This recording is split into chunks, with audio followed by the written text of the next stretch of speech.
بسم اللہ الرحمن الرحیم۔ حضرت آدم علیہ السلام کو کہاں اتارا گیا؟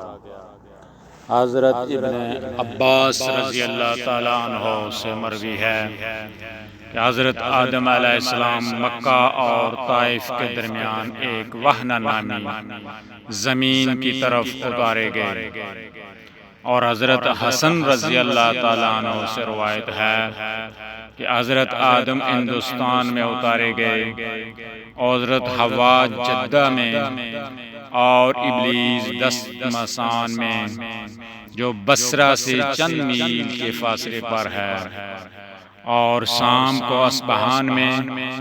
اور ابن ابی حاتم نے بھی اس روایت کو نقل کیا ہے۔ صدی کہتے ہیں کہ حضرت آدم ہند میں اترے، اور حجر اسود بھی ان کے ساتھ تھا، اور کچھ پتے بھی جنت سے لائے، اور ان کو ہند کی زمین میں پھیلا دیا۔ اس وجہ سے خوشبودار درخت پیدا ہوئے۔ اور ابن ابی حاتم نے یہ بھی نقل کیا ہے کہ حضرت ابن عمر فرماتے ہیں کہ آدم علیہ السلام کو صفا اور حضرت حوا کو مروہ پہ اتارا گیا۔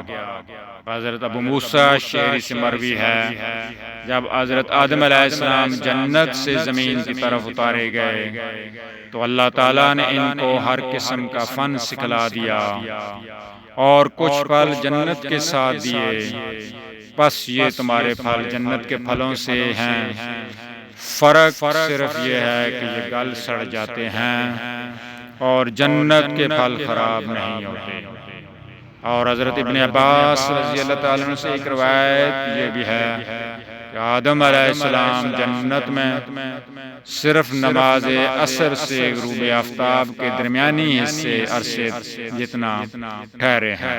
قصص الانبیاء چینل کو سبسکرائب کر دیا کریں تاکہ آپ تک نبی کریم صلی اللہ علیہ وآلہ وسلم کی اچھی اور پیاری پیاری حدیثیں پہنچ سکیں۔